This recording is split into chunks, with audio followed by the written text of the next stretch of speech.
amor y de reflejo.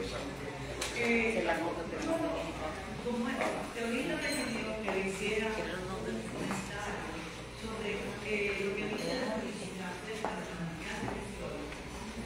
amor cósmico y divino en el poemario, que es la base de este poemario, manantial de la poesía. Estas son mis palabras. Parecería como si al escribir Manantial de Visiones, la poeta Teonilda Madera se hubiera colocado tras un panóptico digital para desde ahí divisar con asombro todo el vasto panorama de desbordantes creaciones cósmicas y divinas que de otra manera no hubiera podido particularizar para deleitarse en su emoción poética, estética, liberándose de las ataduras impuestas por el tiempo, rasgo que caracteriza toda buena poesía. Nos transporta ella a un viaje de inusitada belleza, en constante anhelo por un contacto con Dios y sus infinitas creaciones. Al igual que la gran Gabriela Mistral en la poesía religiosa, esa espiritualidad aparece y se alterna con todos los elementos en que se inspira para metamorfosearlos en su goce con el Ser Supremo, su Dios. Es de ahí que emana la emoción estética y espiritual de este poemario. Es de Dios mismo. Imagínense hablar de Dios en esta época atea y descreída y totalmente descarrilada. Bueno, en Connubio Místico dice, cito: se desborda la luz de la luna que se baña en el río, y la luna y río ríen en la inmensidad del resplandor de tus rostros y agua. Luna y río son un connubio místico y tú eres día y yo noche. En esos versos que acabamos de apuntar se percibe el inseparable reflejo de una manifestación divina en todos los elementos naturales que menciona. De igual forma, se evidencia en muchos otros casos esa clara tendencia al claro oscuro poético entre los opuestos, las luces y las sombras, el bien y el mal, lo afirmativo y lo negativo, la felicidad y la congoja, el día y la noche, el amor y la indiferencia, sin jamás desprenderse de esa fe inquebrantable que todo lo envuelve para llevarnos, como solían creer los seguidores del doctor Pangloss de Voltaire, a vivir en el mejor de los mundos posibles. Ahí nos trata de llevar Teonilda en este gran manantial de las visiones. En este aliento conmovedor y puro de inacabable belleza, la esperanza es el destino final. La esperanza, el destino final. En el poema Entre Brumas, confiesa Teonilda, cito: he meditado en la contemplación de la llama y en el alba que despunta. He alzado los ojos de visiones saciados y he penetrado en los papiros sagrados que iluminan los sentidos. He abierto las manos perforadas y he implorado por los hermanos que se pierden entre la pluma. Baste otro ejemplo para reiterar la tesis que probamos de ese amor cósmico y divino que late en manantial de las visiones y que emerge espléndidamente en el último verso del regalo divino que citamos. Es la luna, un regalo divino que nos ama.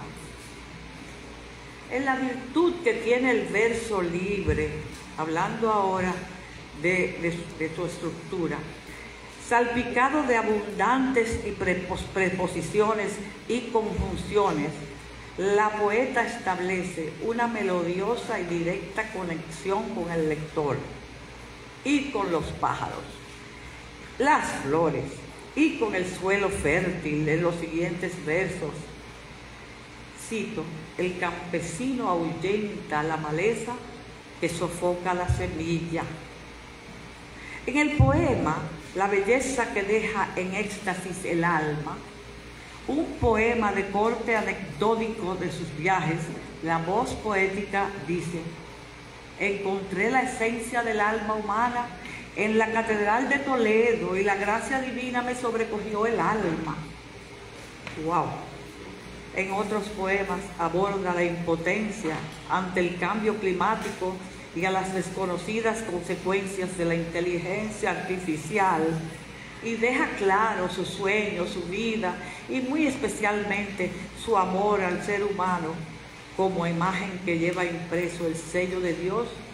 Y he ahí de nuevo la inseparable connivencia divina que siente y valora esta gran poeta. Sugerimos que se lea el poema Ahí vive Dios y es América, como uno de los múltiples poemas que ilustran la tesis de este trabajo, y destacamos como ejemplo de lo antes apuntado los siguientes versos: donde el cóndor se eleva en comunión cósmica, y el momoto sequiazul, el quetzal y el tocororo, el turpial, el gallito de las rocas, el colibrí y las ciguas entonan melodías que enamoran. Ahí vive Dios y es América. En estos versos y en el poemario entero, la voz poética deja claro que Dios es el centro, el motor, el creador de todo lo que se mueve, de todo lo que existe, y persevera la importancia del bien, lo eterno, lo cósmico y lo divino. En el aletea la luz de la revelación están para nosotros las personas dignas de sentimiento puro y aliento poético que somos todos nosotros aquí presentes. Finalmente concluyo diciendo que el exultante performance de elementos naturales de manantial de las visiones y la estética intrínseca de sus versos nos dejan con un sabor dulce y armonioso y con un deseo diamantino de leer todos los poemas de esta obra que ponderamos. Muchas gracias y gracias a Teonel.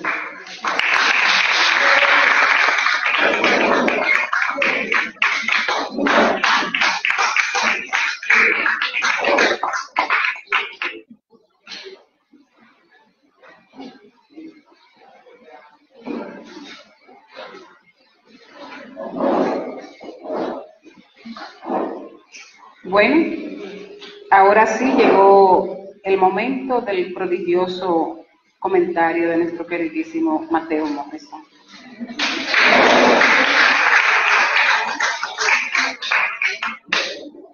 Buenas noches. Siento muy honrado de poder participar en esta noche, en este acto de puesta en circulación. Gracias a Verónica, gracias a Teonilda por haberme invitado a decir unas palabras de salutación al nacimiento de Manantial de las Visiones, que ya con el título estamos hablando de poesía. En realidad, cuando yo comencé a leer el libro, vi los diversos aspectos que trataba. Inmediatamente me fui dirigiendo a San Juan de la Cruz, porque al dirigirme a San Juan de la Cruz entendía que se llegaba al nivel máximo de la poesía mística. Es en esa tradición que tiene la poesía, donde primero los clásicos se relacionó con la razón, con el pensamiento, y luego el romanticismo nos condujo al sentido de lo subjetivo, pero lo subjetivo con una amplitud muy significativa y diversa. No es lo mismo el romanticismo inglés con Byron, no es lo mismo el romanticismo alemán, no es lo mismo el romanticismo francés, no es lo mismo el romanticismo español con Becker. Pero al llegar ese momento donde no se trataba solo de hacer un poema desde la subjetividad, sino ese intento de relacionar la poesía con lo divino, de hacer que el yo poético sea el yo hacia un ser supremo. Y eso hace que la poesía mística tenga un lugar fundamental en la historia de la poesía. Y entonces, autores como Thomas Eliot, que es un pensador de la poesía, un investigador de la poesía, viene y escribe Miércoles de Ceniza, Miércoles de Ceniza, que refiere al proceso del catolicismo, que es parte de San Juan de la Cruz, entonces otro gran poema y otro gran autor de esa tradición, español y inglés. Leonida conoce eso, porque no es alguien que decidió escribir poesía desde solo la subjetividad, sino desde el conocimiento real y de la investigación. Por eso, su tesis doctoral es sobre el mundo de César de Almeida y de Mateo. Estamos hablando de dos autores esenciales que van a dar continuidad a ese proceso que ella ya comenzó con los autores que yo señalé. Porque Blanca Varela, al estructurar su poesía, toma en cuenta ese nivel de densidad en cada una de las palabras que utiliza. Y ella en su tesis tomó ese tema, pero toma a César Vallejo. Y toma a César Vallejo, y muchas personas que conocen a César Vallejo de la poesía social, no saben que César Vallejo, en su primera publicación, en su primer libro, menciona constantemente a Cristo, a Jesucristo y a la religiosidad. Y es el Vallejo que no se conoce tanto, porque el Vallejo que más se conoce es el Vallejo social, en España, aparte de mí, no, Vallejo parte también de lo mismo. Y es importante señalar esto, porque no se entendería bien este tipo de poesía y esa tesis.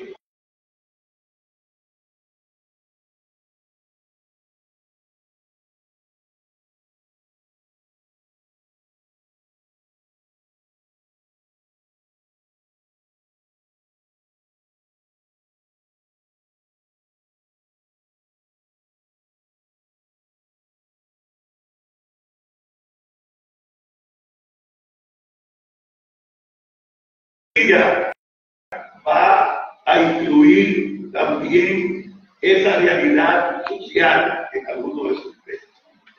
Y va también a señalar en algunos de ellos el problema amoroso.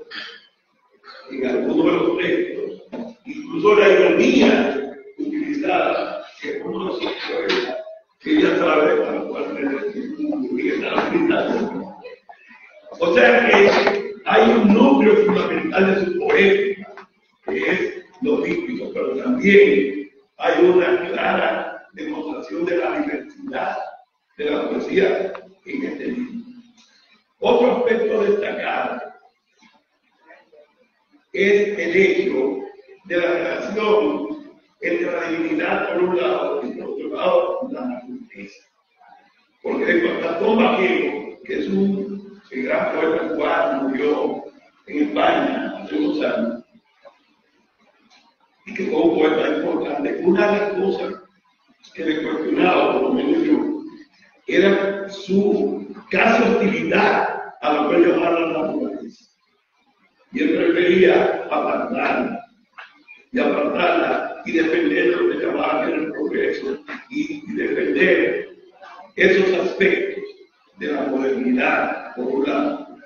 No, Leonida la armoniza y entiende que hay una interacción entre la divinidad y la naturaleza que ella no quiere separar en su hermosa poesía. Bueno, pues muchas gracias.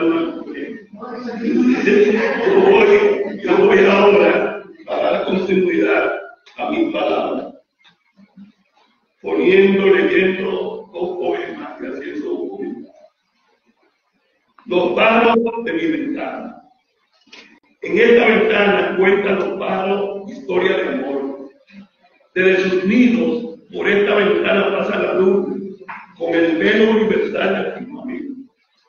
Bajo esta ventana, el aroma de la rosa adormece con sutileza el alma y el cielo se deleita y goza. Zigzaguea el relámpago en la ventana y la lluvia baila el cristal que calienta. Los pensamientos que reposan en el tintero de la ventana que alborota los sentidos. En esas nueve líneas, en esos 9 versos, usted puede encontrar el universo de la naturaleza, con el velo universal del firmamento, pero con sutileza el alma y el cielo se conectan dos, de espiritualidad, la naturaleza, hecho con una armonía que le da un ritmo interior, musical al proceso de lectura. Y parte de William James, el pájaro no canta porque es feliz, sino que es feliz porque canta. Verano infernal, el otro texto que voy a leer. Y parte de un verso de Dante Alighieri, la Divina Comedia. La comedia, porque él le puso cuando lo escribió, con todo el mundo lo que tan excelente, y todo decir la Divina Comedia de Dante, y es verdad. El infierno de Dante no es el inframundo, ya que mueren leones marinos, delfines polares en el útero de los calles. Vaya la foresta canadiense, los bosques milenarios, y el manto de humo se refugia en los pulmones y en la sala de emergencia. Se saturan de moribundos de América, Beijing, España, Vietnam. El verano ha sido fuego carbonizado en Texas, muertos y a la deriva. Por la playa navegan miles de peces. Vertiginosamente se derriten los glaciares, se incendian los bosques y la vida se extingue. Sudores copiosos, olores picantes, dificultades respiratorias, la temperatura de 115 grados Celsius irritan a la gente, cercenan la fauna, arruinan la flora y masacran la vida animal y vegetal. Los océanos pacíficos hierven y la Pachamama triste y dolorosa es un infierno, una desolación, un cataclismo aterrador creado por la mano del hombre insensato y torpe que contamina y destruye el planeta perfecto que le regalaron. Alguien dijo que una cosa es la poesía, una cosa es el poema y otra cosa es el poema. Leonida, tú eres la poesía, el poema y la poesía.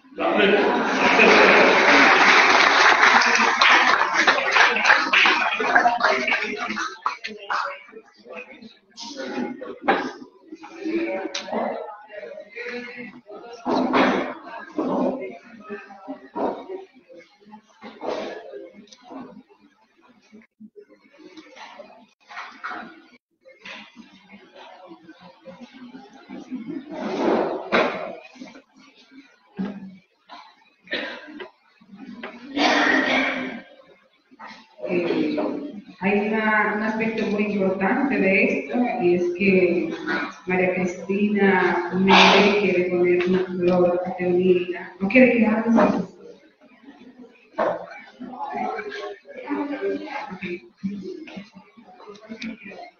Un poeta no se puede quedar sin hablar de otro proceso. Realmente yo estoy de acuerdo totalmente en la forma que comenzó Eliseo, hablando de que en medio de un mundo que está en declive, que los valores tradicionales de nuestras familias están colapsando, que emerja una poeta que defienda y enaltece esos valores, no solamente de la familia, sino del mundo ecológico en que vivimos, donde ella viste de belleza la naturaleza, y cómo engarza con sus palabras y con su inspiración que Dios le ha dado, y sobre todo que tenga una poesía mística, porque ahora, cuando esa es mi onda también, que cuando uno habla de poesía mística y habla de Dios, parece que al revés está diciendo una mala palabra, y no, y el que deja enaltecer a Dios realmente está en contra de las disposiciones, de los decretos y de las leyes con que Dios nos creó. Que ahora se siente, lamentablemente, que cuando una mujer sale embarazada, muchas no saben apreciar ese don maravilloso y ese regalo que Dios nos da. Y se creen que es una